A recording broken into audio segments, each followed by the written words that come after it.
un nuevo vídeo de Oceanografía en Casa. Hoy vamos a hablar de un fenómeno que se produce tanto en los océanos como en la atmósfera y es de vital importancia para los seres vivos que habitan nuestros mares y también para el clima del planeta. Se trata del proceso o el fenómeno de convección. Para ello realizaremos un experimento muy sencillo en el que simplemente vamos a necesitar una probeta, agua caliente, agua fría, un poco de tinta y algo de imaginación. Vamos a suponer que esta probeta representa la columna de agua. Acabo de utilizar un concepto que utilizamos con mucha frecuencia los oceanógrafos, columna de agua, pero que necesita de alguna explicación. Las direcciones predominantes en los movimientos de los océanos son las horizontales. Pensemos que de norte a sur o de este a oeste, los mares y océanos del planeta se extienden a lo largo de miles de kilómetros. Por el contrario, la coordenada vertical se extiende como mucho unos pocos kilómetros. Recordemos que la profundidad media de los océanos es de tan solo 4.000 metros. Sin embargo, en ocasiones son las variaciones que se producen en esa coordenada vertical, es decir, los cambios que experimentan los océanos desde su superficie hasta el fondo del mar, los que resultan de vital importancia. En esos casos, los oceanógrafos hablamos de la columna de agua. Este concepto tiene su análogo en la atmósfera. Pensemos en una superficie de 1 metro cuadrado. Todo el aire que se extiende desde esta superficie de 1 metro cuadrado hasta el final de la atmósfera, eso es la columna de aire que ahora mismo yo soporto y que ejerce sobre mí una presión de aproximadamente 1 atmósfera. De la misma manera, si consideramos una superficie de 1 metro cuadrado que se encuentra en la superficie del mar y miramos hacia abajo, todo el agua que se extiende por debajo de esta superficie de 1 metro cuadrado hasta el fondo del mar sería la columna de agua. La luz del sol incide sobre la superficie del mar, calentando las primeras decenas de metros. Por debajo de esta capa de agua caliente, las temperaturas caen bruscamente a lo largo de lo que llamamos termoclina. Debajo de esta se extiende la mayor parte del océano, frío y oscuro. Consideremos las aguas mediterráneas españolas un día de verano. La superficie del mar puede estar a 25 grados, incluso puede alcanzar temperaturas más altas. A medida que aumenta la profundidad, la temperatura cae bruscamente, y tan solo a 100 metros de profundidad ya hemos alcanzado casi los 13 grados centígrados. A partir de aquí y hasta el fondo del mar se extiende una inmensa capa homogénea de agua que permanece a esta temperatura durante todo el año. En esta primera parte del experimento vamos a mostrar lo que ocurre durante la mayor parte del año, es decir, desde la primavera hasta el final del otoño. Lo que ocurre es que, como hemos explicado, la parte inferior de la columna de agua, es decir, las aguas más profundas, están frías y sobre ellas tenemos una capa de agua caliente. Decimos que el mar está estratificado.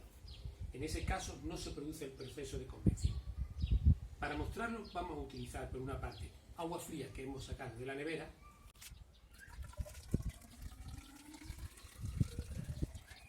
y sobre esta agua fría que representa esa agua a baja temperatura que ocupan la mayor parte de la columna de agua, vamos a colocar ese agua caliente que encontramos en primavera, verano, hasta finales de otoño en la mayor parte de los mares. Para ello vamos a utilizar agua que hemos calentado en el microondas para resaltar más el contraste térmico entre ese agua fría y este agua caliente. Como en otras ocasiones, vamos a teñir con unas gotitas de tinta este agua para poder observar la diferencia entre las dos capas de agua.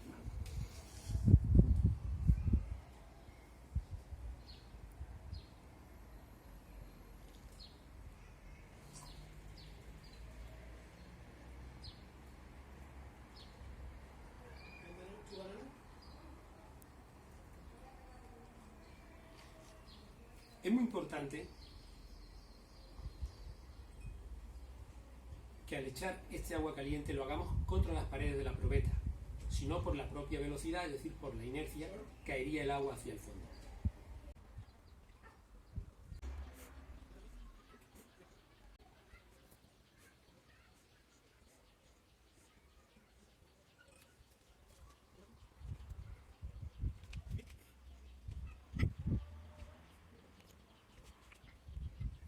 Acercamos la cámara para ver que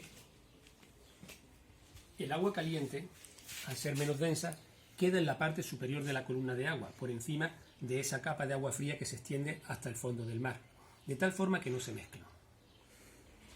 Desde la primavera hasta el final del otoño decimos que la columna de agua se encuentra en una situación de estratificación. Por tanto, no se van a mezclar espontáneamente las aguas superficiales con las aguas profundas. Decimos que esto es una situación estable. La única forma de conseguir que se mezclen las aguas superficiales con las profundas es aportando una energía extra. ¿Quién puede hacer esto? Bien las mareas, que por ejemplo en mares como el Mediterráneo son poco importantes, o por la acción del viento, esas tormentas que empiezan sobre todo a partir del otoño. Vamos a aportar esa energía extra. Si aportamos simplemente un poco de energía, vamos a conseguir que se mezcle la columna de agua hasta una cierta profundidad. Dependiendo de la cantidad de energía que aportemos, conseguiremos una mayor o menor mezcla.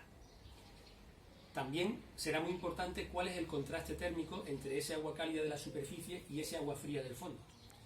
Mientras mayor sea esa estratificación, es decir, mientras mayor sea el contraste térmico entre las aguas superficiales y las aguas profundas, necesitaremos una mayor cantidad de energía para conseguir que se mezclen todas las aguas desde la superficie hasta el fondo. En aquellos mares que sean muy profundos, lógicamente la acción del viento no será suficiente para conseguir la mezcla de la columna de agua.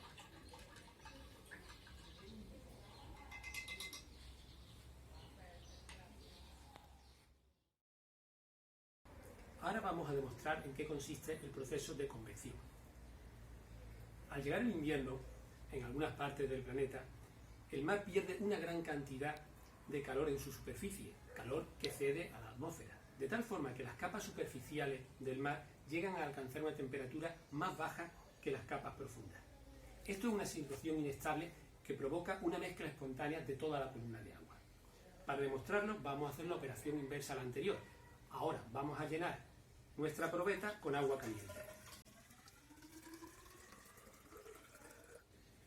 Y sobre ese agua caliente, simulando ese proceso de enfriamiento intenso que se produce en la superficie del mar durante el invierno, vamos a poner un poco de agua fría. Nuevamente vamos a teñir ese agua para poder apreciar bien esos movimientos convectivos. Nuevamente vamos a añadir el agua contra las paredes de la probeta para asegurarnos de que esa mezcla no se produce por la velocidad que lleva el agua, sino simplemente por ese contraste de densidad. Y acercando la cámara vamos a ver el proceso.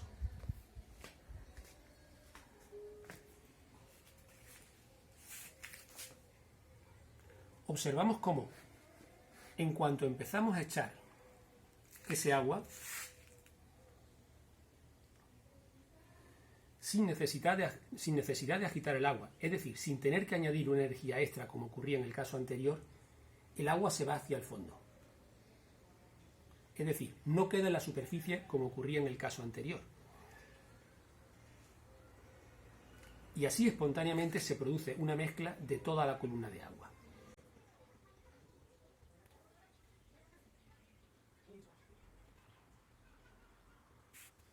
Estos movimientos del agua fría, que es más densa, que fluye hacia el fondo del mar, y de esas aguas que estaban más calientes en relación al agua superficial, que vienen hacia arriba, y esa mezcla de toda la columna de agua es lo que sería el proceso de convección, que como decíamos es de vital importancia para el clima del planeta y para la supervivencia de los organismos que habitan nuestros mares. La capa superficial del mar suele ser rica en oxígeno, debido al intercambio con la atmósfera y a la actividad fotosintética de las algas unicelulares que se encuentran en los 100 o 150 metros más superficiales.